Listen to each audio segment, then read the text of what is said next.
பிரியமானவர்களே, இயேசுவின் நாமத்தினால் உங்களை வாழ்த்துகிறேன். அப்போஸ்தலர் 20வது அதிகாரம் 24வது வசனம், ஆகிலும் அவைகளில் ஒன்றை குறித்தும் நான் கவலைப்படேன், என் பிராணனையும் நான் அருமையாக எண்ணேன், என் ஓட்டத்தை சந்தோஷத்தோடு முடிக்கவும் தேவனுடைய கிருபையின் சுவிசேஷத்தை பிரசங்கம் பண்ணும்படிக்கு நான் கர்த்தராகிய இயேசுவினிடத்தில் பெற்ற ஊழியத்தை நிறைவேற்றவே விரும்புகிறேன். இன்றைக்கு விசேஷமாய் தேவனுடைய ஊழியத்தை செய்யும்படியாய் தங்களை அர்ப்பணித்து நிற்கிற அன்பு தேவ பிள்ளைகளுக்காக இந்த வார்த்தையை கொண்டு வர ஆசைப்படுகிறேன். தேவனுக்கு என்று ஊழியம் செய்கிற நீங்கள் பகுதி நேர ஊழியம் செய்யலாம், இல்லை தேவனுக்கு என்று அர்ப்பணிக்கப்பட்ட ஊழியம் செய்யலாம். நீங்கள் செய்கிற ஊழியத்தில், கர்த்தர் பிரியப்படுகிற ஊழியத்தில், நீங்கள் அர்ப்பணித்திருக்கிற ஊழியத்தில் தொடர்ந்து கடந்து போய்கொண்டே இருங்க. கடைசி வரை இந்த ஊழியத்தை நிறைவேற்றுவது தான் கர்த்தர் நமக்கு கொடுத்திருக்கிற ஒரு பெரிய சந்தோஷமான ஒரு அசைன்மெண்ட். பவுலுக்கு ஆண்டவர் அந்த கிருபையை கொடுத்தார். ஆனால் அந்த ஊழியத்தின் முடிவின் பகுதியில், பவுலுடைய ஊழியத்தின் கடைசி பகுதி வருகிற பொழுது, வாழ்க்கையின் கடைசி பகுதியில் நிறைய இடத்துல ஆவியானவர் இடைப்படுகிறார். எருசலேமுக்கு போற கட்டுக்களும் உபத்திரவங்களும் வைக்கப்பட்டிருக்கிறது. அவர் சொல்லுகிறார், ஆகிலும் அவைகள் ஒன்றை குறித்தும் கவலைப்படேன், என் பிராணனையும் நான் அருமையாக எண்ணேன், என் ஓட்டத்தை சந்தோஷத்தோடு முடிக்கவும். யாரெல்லாம் தேவனுடைய ஊழியத்தை செய்யும்படியா ஒப்பு கொடுத்திருக்கிறீர்களோ, ஓட்டத்தை சந்தோஷத்தோடு முடிக்கணும்னா என்ன போராட்டங்கள், என்ன காரியம் வந்தாலும் கர்த்தருக்காய் உறுதியாய் நில்லுங்க. பவுலுடைய உறுதி, தேவனுக்கு ஊழியம் செய்கிற, தேவனுக்கு என்று உண்மை உத்தமமாய் ஊழியம் செய்கிற ஒவ்வொருவருக்கும் அந்த பவுலுடைய அபிஷேகம் வேணும். உண்மையாய் தேவனுக்காய் ஓடுகிற ஒவ்வொரு தேவ ஊழியனும் எதற்காக அசைந்து போகக்கூடாது. கர்த்தரிடத்தில் பெற்ற ஊழியத்தை நிறைவேற்றவே விரும்புகிறேன். தேவனிடத்தில் நீங்க பெற்ற ஊழியத்தை தடுக்கும்படியா என்ன அதிகாரங்கள், எந்த மனுஷிக ஆவிகள், என்ன அதிகாரங்கள் எது உங்களை தடுத்தாலோ எதற்கும் நீங்க நிற்க கூடாது.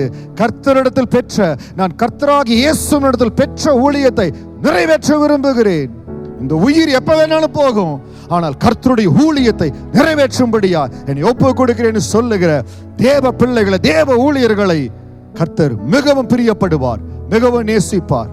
இன்னைக்கு சில பேர் ஊழியத்தில் முடிவெடுப்பதற்காக, ஒரு சில ஊழியத்தை செய்வதற்காக பயந்து இந்த வார்த்தையை கேட்கிற ஒரு சில ஊழியக்காரர்கள், ஆண்டவர் உங்களை ஊழிய ஊழியத்தில் பயன்படுத்தும்படியா எந்த இடத்துக்கு அனுப்புகிறாரோ, உங்கள் ஊழிய தரிசனத்தில் எந்த பாதையை கர்த்தர் கொடுக்கிறாரோ அதை தைரியமா எடுக்கும்படியா உங்களை அர்ப்பணித்து நிற்கணும். அப்பதான் ஓட்டத்தை சந்தோஷமா முடிக்க முடியும். பவுல் சொல்லுகிறார், என் ஓட்டத்தை சந்தோஷத்தோடு முடிக்க.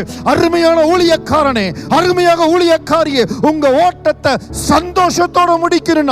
கர்த்தரிடத்தில் பெற்ற ஊழியத்தை நிறைவேற்ற விரும்புக. தேவன் உங்களுக்கு எந்த ஊழியத்தை நிர்ணயித்தாரோ அந்த ஊழியத்தை மனப்பூர்வமாக செய்யும்படியா தயவு செய்து கர்த்தர் வைத்திருக்கிற பாதையிலிருந்து டீவியேட் ஆகி போயிடாதீங்க. There are a lot of ministries deviating. கர்த்தர் வைத்திருக்கிற ஊழியம், கர்த்தர் உங்களுக்கு என்று வைத்திருக்கிற ஊழியம், அதை நிறைவேற்றும்படியா ஒப்பு கொடுங்க. பவுல் சொல்லுகிறார், நான் கர்த்தரிடத்தில் பெற்ற ஊழியத்தை நிறைவேற்ற விரும்புகிறேன். அப்பதான் ஓட்டத்தை சந்தோஷத்தோட முடிக்க முடியும். கர்த்தருக்காய் ஊழியம் செய்கிற ஒவ்வொருத்தரும் ஓட்டத்தை சந்தோஷத்தோட முடிக்கணும். ஒரு சிலர் சந்தோஷம் இல்லாம மிகுந்த கஷ்டத்தின் மத்தியில முடித்த சாட்சிகள் உண்டு. நம்ம அப்படி இருக்கக்கூடாதுங்க. வார்த்தையை கேட்கிற நீங்க ஒன்றையும் குறித்து கவலைப்பட, என் பிராணனையும் அருமையாக எண்ணேன். இன்னைக்கு ஊழியத்திற்காக எதை வேண்டுமானாலும் தியாகம் செய்ய நீங்கள் ஆயத்தமாய் இருக்கணும். பேர், புகழ், அந்தஸ்து எது வேண்டுமானாலும் தியாகம் செய்யும்படியாய் எல்லாவற்றையும் விட்டுத்தான் சிலுவையை பின்பற்றும்படியாய் ஒப்பு கொடுத்து வருகிறோம். அந்த தைரியம் யாருக்கு இருக்குதோ அவங்க ஓட்டத்தை சந்தோஷத்தோடு முடிப்பாங்க. என் ஓட்டத்தை சந்தோஷத்தோடு முடிக்கவும் கர்த்தராகிய இயேசுவினிடத்தில் பெற்ற ஊழியத்தை நிறைவேற்ற விரும்புகிறேன்.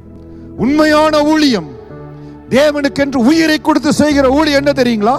கடைசி வரை கர்த்தர் எந்த ஊழியத்திற்காக உங்களை அழைத்தாரோ, உங்களை நம்பி உங்க கருத்துல எந்த ஊழியத்தை கொடுத்தாரோ அதை மனப்பூர்வமா செய்து கர்த்தர் விரும்புகிறபடி, தேவன் விரும்புகிறபடி அந்த ஊழியத்தை நிறைவேற்ற உங்களை ஒப்பு கொடுங்க. அந்த ஊழியத்தை நீங்க நிறைவேற்றுவதற்கு, உங்க தரிசனத்திற்கு, உங்க அழைப்புக்கு, உங்க அபிஷேகத்திற்கு எது தடையாய் வந்தாலும் தடையை விட்டு எதை குறித்து நான் கவலைப்பட, என் பிராணனை அருமையாக என்ன கர்த்தரிடத்தில் பெற்ற ஊழியத்தை நிறைவேற்ற விரும்புகிறேன் சொல்லி ஊழியத்துக்கு முழுமையும் கொடுங்க. கர்த்தர் உங்க வாழ்க்கையில மகிமைப்படுவார். அப்படி ஊழியம் செய்கிறவருடைய சந்ததி பலத்திருக்கும், பெருகி இருக்கும் சாட்சியாய் கர்த்தர் விளங்க செய்வார். கர்த்தர் உங்களை மென்மேலும் ஆசீர்வதிப்பார். God bless you.